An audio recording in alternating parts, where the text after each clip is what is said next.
What if you could take that risk, make that change, reach that goal, live your best life?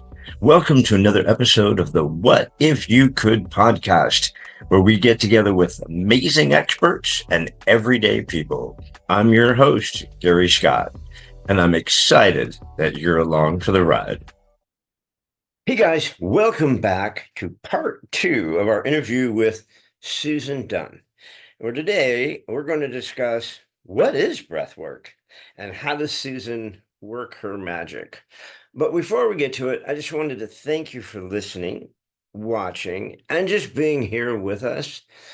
Please, no matter where you are, which platform you're on, it would mean the world to us if you would like, subscribe, ring the bell, share, send up a smoke signal, whatever it is that you can let us know how we're doing, if you like what we're doing, and if you're enjoying the content. So thank you again. And now let's see what if you could episode Breathwork with Susan Dunn. But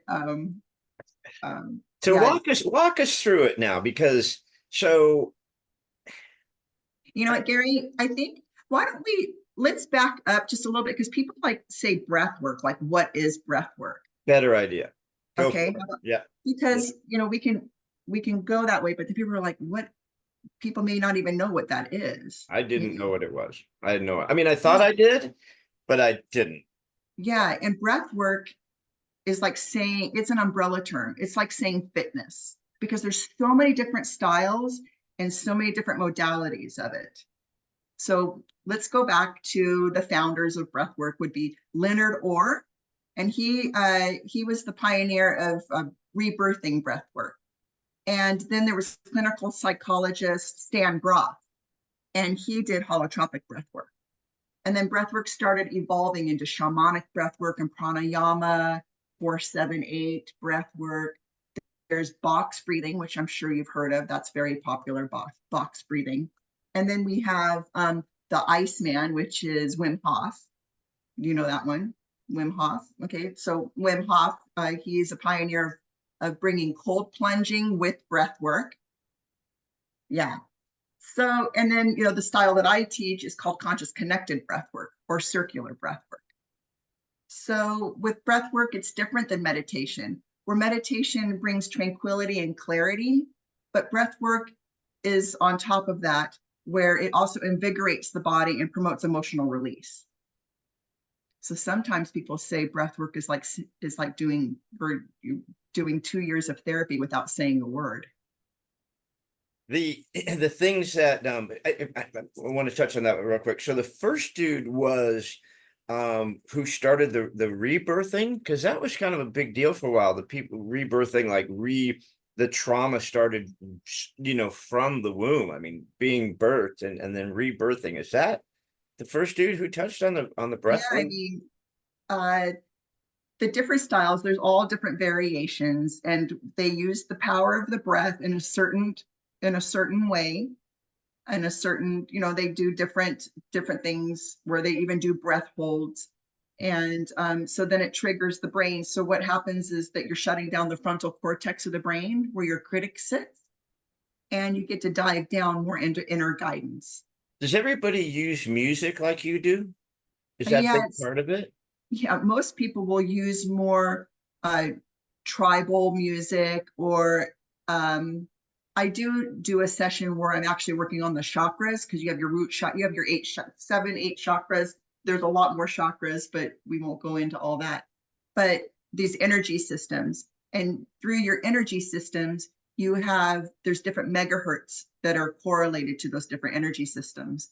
So in one breath work class I've done, where it was at a retreat, where I piped in music per chakra megahertz for different energy systems, and then spoke to the emotions for those specific chakras, which is Wow. really powerful. Yeah. Wow. So in our session, yeah, I'm using more up-to-date music because of the lyrics that will come in and touch your heart, or it'll flash into it like a memory of what you've had before. And then Wow. I'm piped in, and and saying, different things on top of those lyrics. So I brought the headphones here today. So with the elements in the desert, the breath work that I do, what's different is that we use the silent headphones. We're doing eye masks. I typically do some kind of grounding exercise, and then the tapping, which we did, right? So we're tapping to open up the meridians. So here we are with that energy medicine, right? Where we're tapping and we're opening up those meridians to accept the work that we're about to do. So with the silent headphones, all you're hearing is the music that I piped in there, and then I'm mic'd in there too. Now, when it's Elise and I, like 3 days later when we could actually talk about it, because it was so powerful. I mean, she was like completely blown away. We had a similar but different experience, which I'm sure makes sense to you because people probably say that all the time when they go in couples. But we were so blown away by so much of it. But one of the things we both agreed on days later was how did you not only pick the music and make it work so well, but can you hear the music that we're hearing?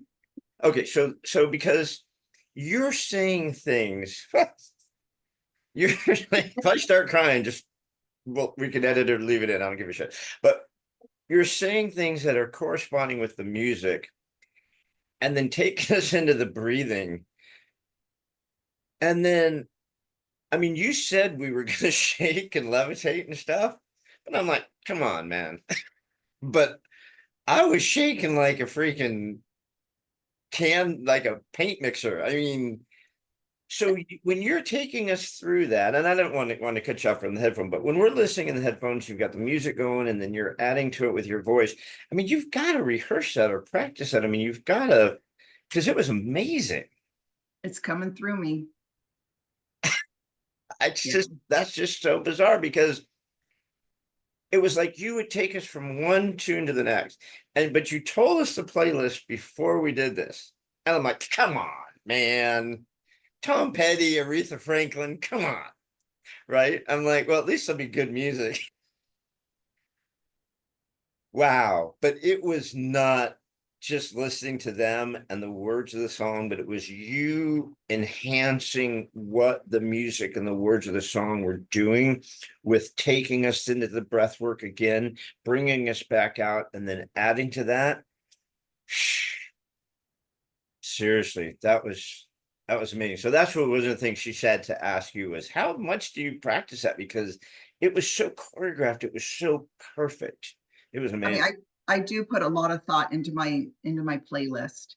And, if I want to talk about grief, then, I search a lot of different songs that kind of would go with that. Or, if we're doing inner child work or, some forgiveness, so that I do correlate that. I do put a lot of time into the class. I just don't like willy-nilly and throw something together. There's a lot of work I do on the back end of that.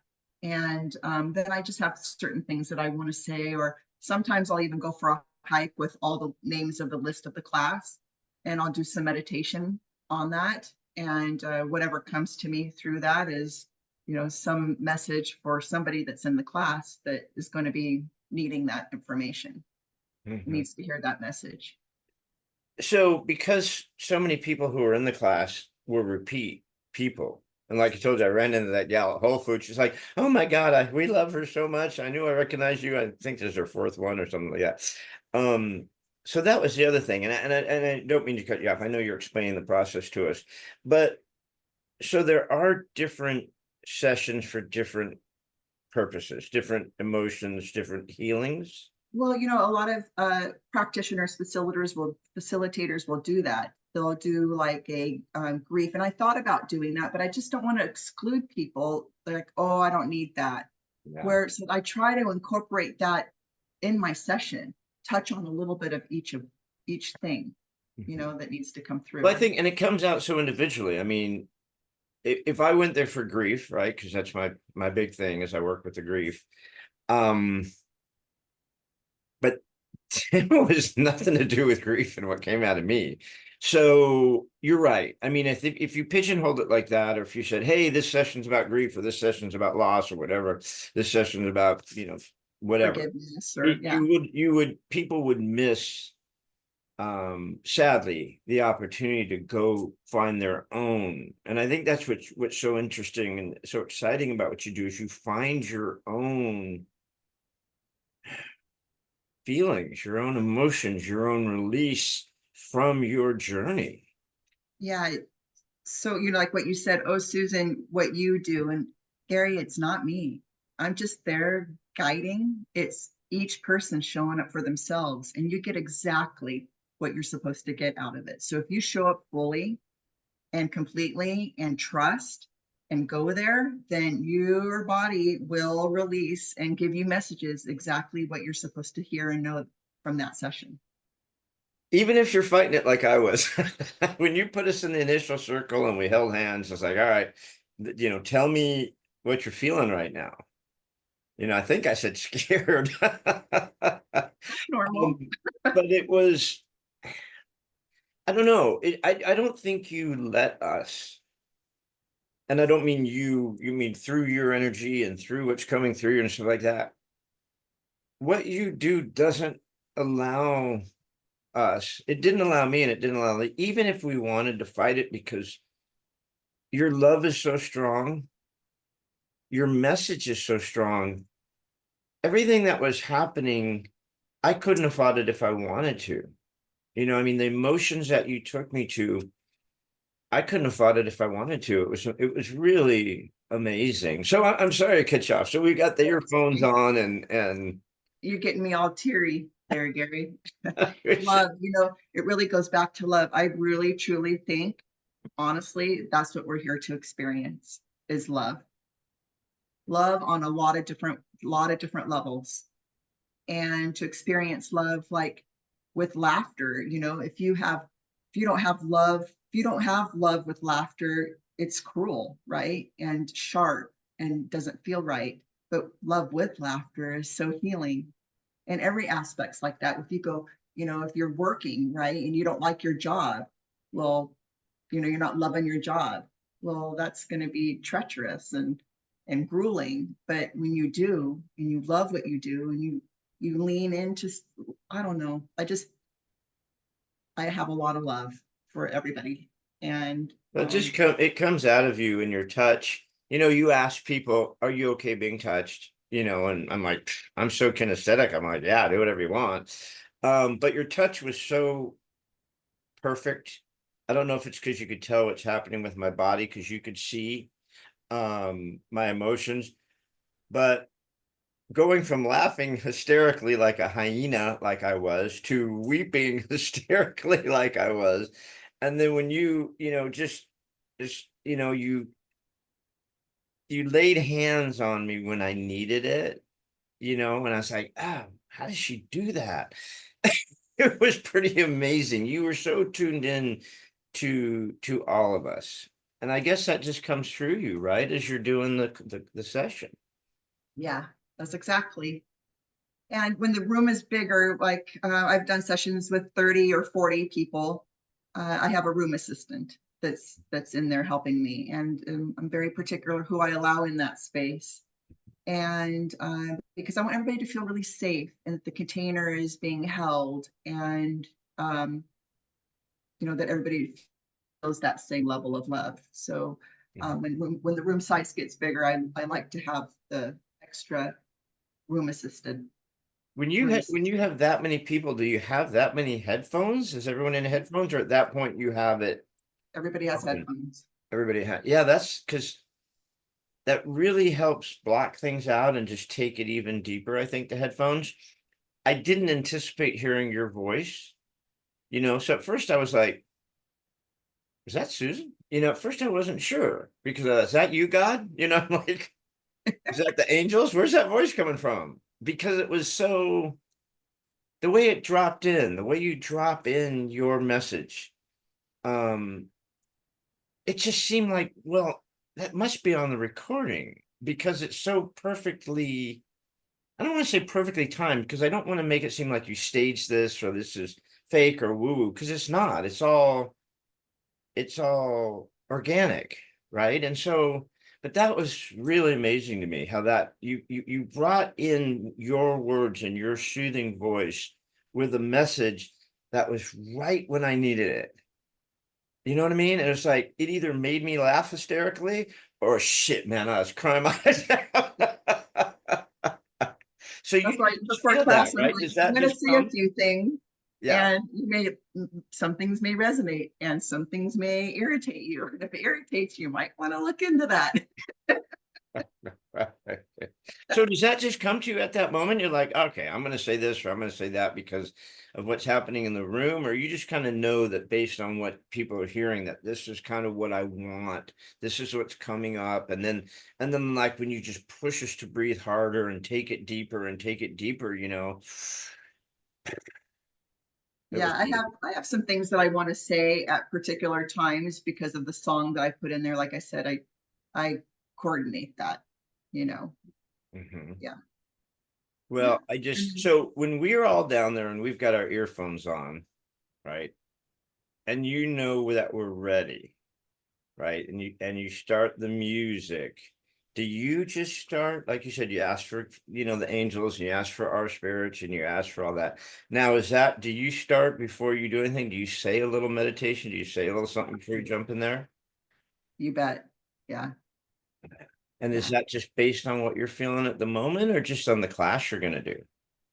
Uh, I do that for every class. I prepare myself to be that channel. And then I have, like I said, when I do the music, I have certain things that I want to say, per music. Like if we're talking about forgiveness, then I want to, touch on some things about forgiveness or people pleasing, or, for me, burnout, is a big, overextending yourself, not having boundaries. I think having boundaries is the pillar foundation for a lot of things that we allow to go disarray in our life. So that's really important to touch on boundaries and what that looks like, or where do you need to tighten up a boundary. So with this breath work and what I'm doing, I'm trying to layer a little bit of hypnotherapy along with the breath work, because I want you to have action plan after you get done with me, right? I want you to walk away knowing, okay, I need to, lean into some compassion for somebody who's maybe irritated me, or, that with grief, Gary, I lost my dad when I was 10 years old. And so, and I've lost other people in my life too. And and I know you've had your podcast with grief. And so at a very early age, I learned not to take anybody for granted. And we don't get out of here alive. And everybody has this mission of what they were supposed to fulfill when they came in here. So I try to lean into with people with grief is that um, you know, be thankful for the experience and the lessons that you received from that person, because that's, that's why you had that interaction with them. And grief is really love with no place to go. So would you not love and love fiercely or withhold that from somebody else because of the sadness and the loss? And the other day okay, this is going to go deep. The other day I was in a breath work myself, and a message that came to me was that, you know, I wonder that if we don't let go of that grief with that person, we're tethering them here, right? Because then the people that only get to interact with you only learn from you from that grief spot, right? They only know you through the loss of losing that person. That's only where, if you can let that go and light their torch and carry their legacy, if that's something that they want to carry on along with your legacy, then that's where you need to come from. Wow. I mean, that's not just a great visual, but for those of us who've been through deep grief, it's just so true. It's like, let them go. And Mhm. and people worry that if you're let someone go that you've lost, like somehow you're not honoring them anymore, or you're, forgetting them, and for some reason you think that's painful to them. But the truth of the matter is you have to let them go. right? And you know how that's proven. I mean, over and over, is you could see someone who's on their deathbed, right? And they just won't go. They won't go. And then they'll get that call from that special friend, or someone, their wife will finally come to the room, or something will happen, and then they die.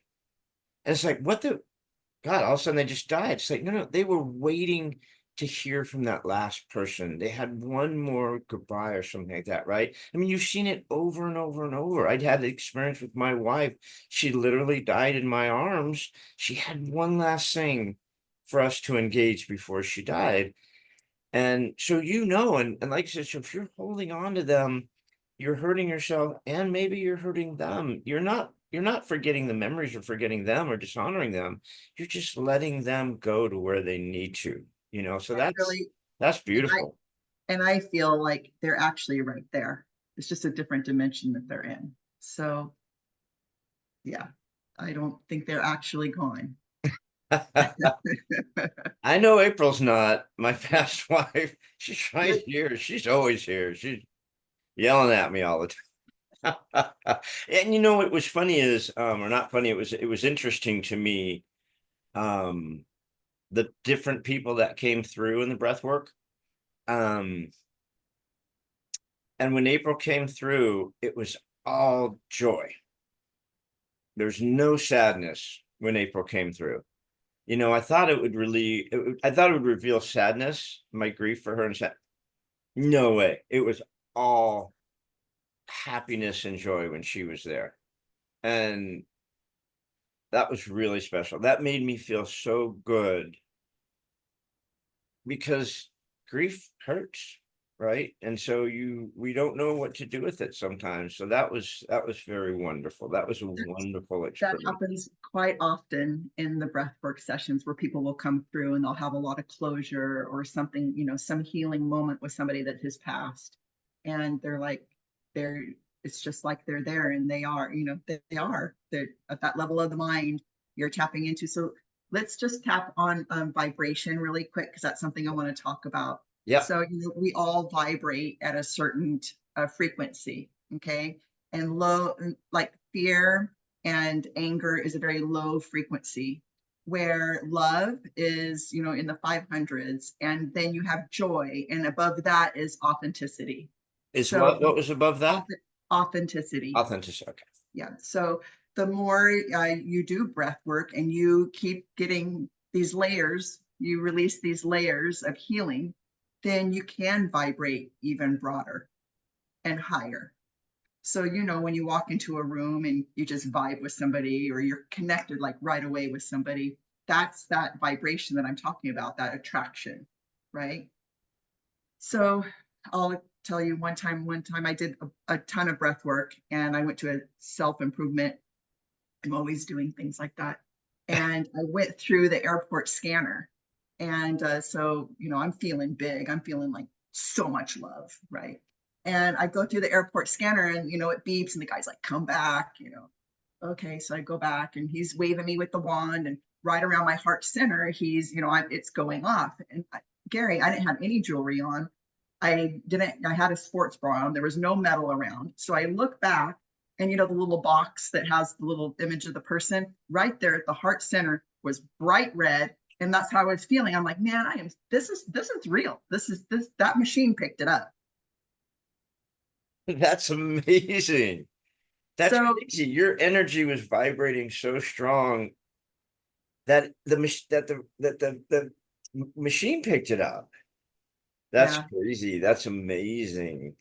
That's So whenever I amazing. do a lot of breath work like that, you will feel like it shifts you. It shifts you inside, and then you just have a lot more compassion, and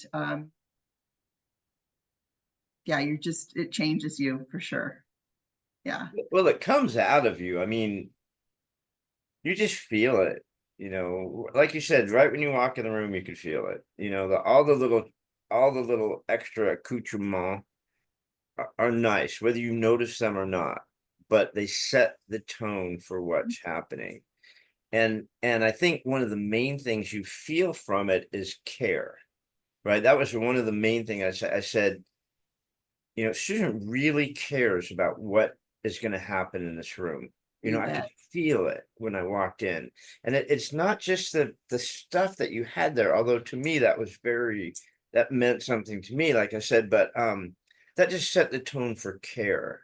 Like she thought of all the little things. So when I'm wherever I'm going, I feel safe because I know that she cares and I know we're going to be okay. And I think without that, it would be a lot harder to go where you take us. Yeah. Thank you for that. I do care about every single person like their family. And when you do breath work with me, then you become family. I I care. I have a lot of love and care for people. How do you there's so much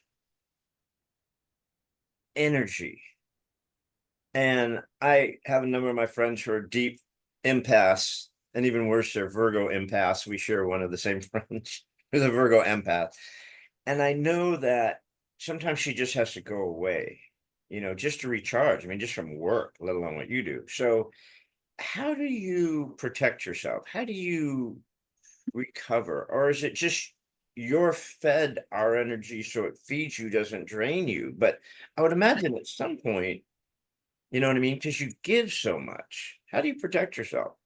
Yeah, there's energy,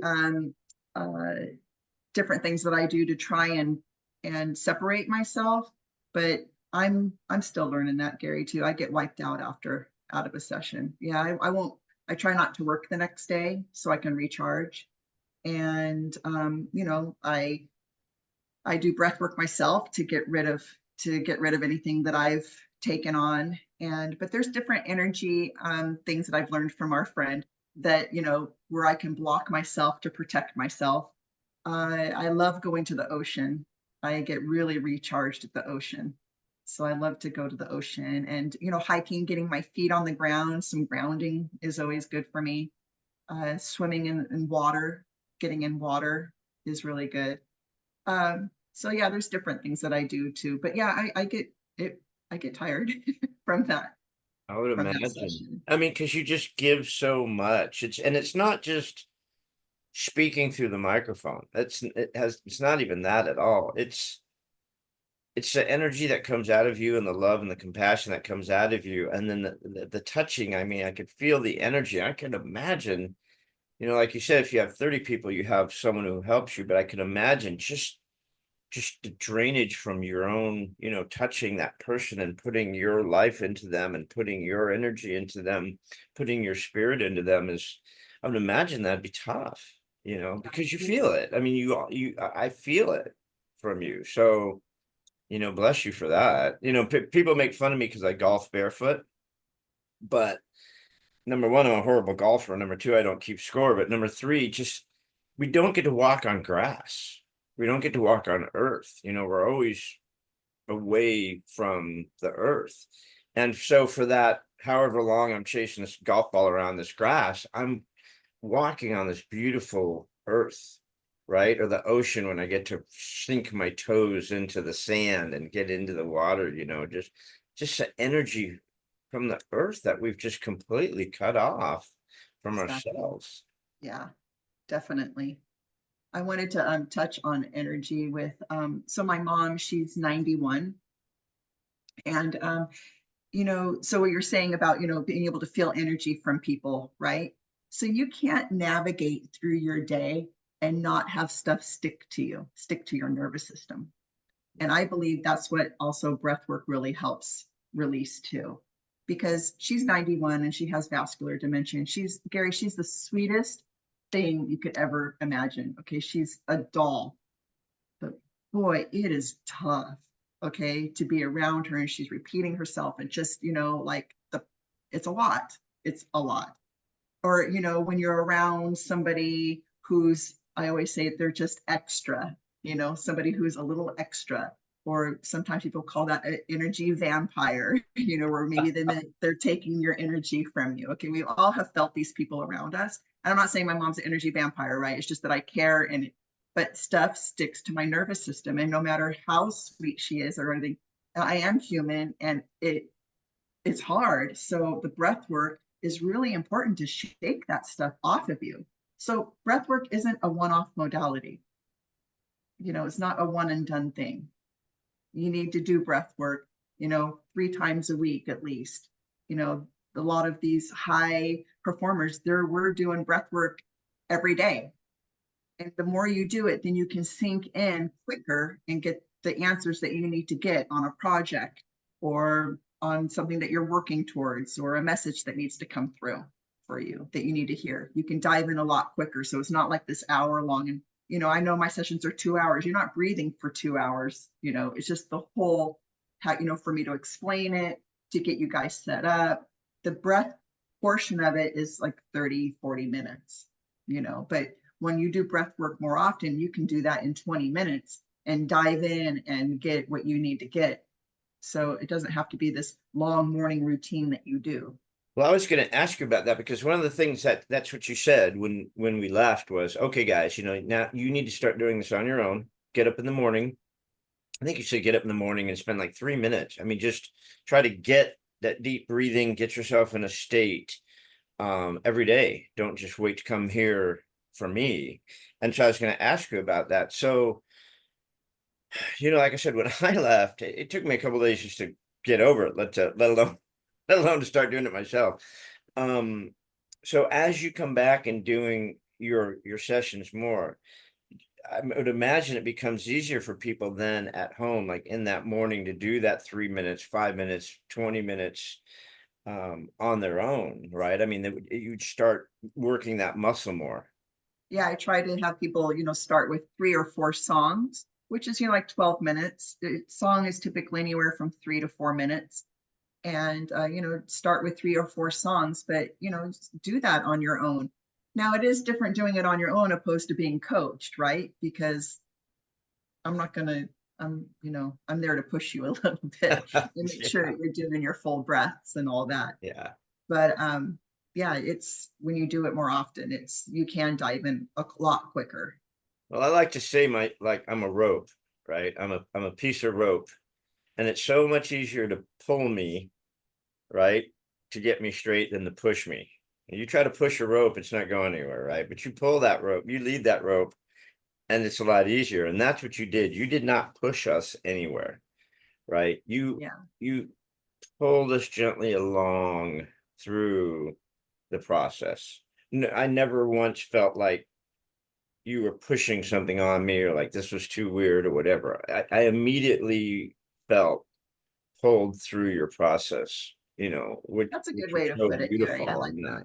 it reminds me, like what you said, is like when I used to do a lot of goal setting and manifesting, and unfortunately I don't. That's why my life's screwed up like it is. But that's a bad affirmation. Sorry.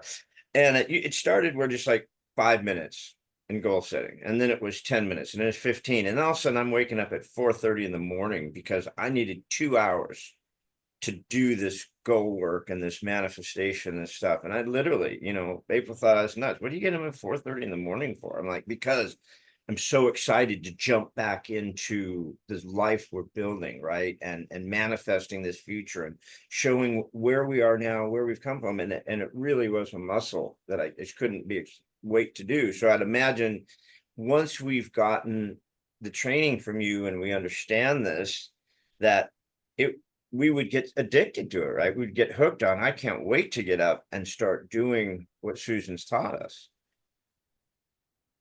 Yeah, although it is work, right? And I Yeah, have to say, sometimes I don't really want to get up and do breath work sometimes, Gary. I'll be honest, because yeah, it's work, you know? And, but when I do, it's like I'm at the gym, it's like, oh, I'll just do it later. And it's like, if you just lay down and do it, you feel so much better, just like going to the gym, yeah, right? 3 minutes into it, I'm so happy I took the time. It's taking the time. I always say your two precious assets are your time and your health, yeah. right? And if you're avoiding things, it's about discipline and distraction. Why are you, allowing that to distract you, something else to distract you of what your goals are? So definitely, what do I want to say? Just, it's not always easy. You want to put it off, but when you 2 minutes into it, you're really happy that you took the time to do it. We hope you enjoyed part 2 with Susan Dunn and that you'll join us for part 3 coming later this week. Thanks again for joining us on another episode of What If You Could podcast. Please subscribe, like, share, and give us any feedback. We'd love to hear it. And remember, if you can dream it, you can do it. See you next time.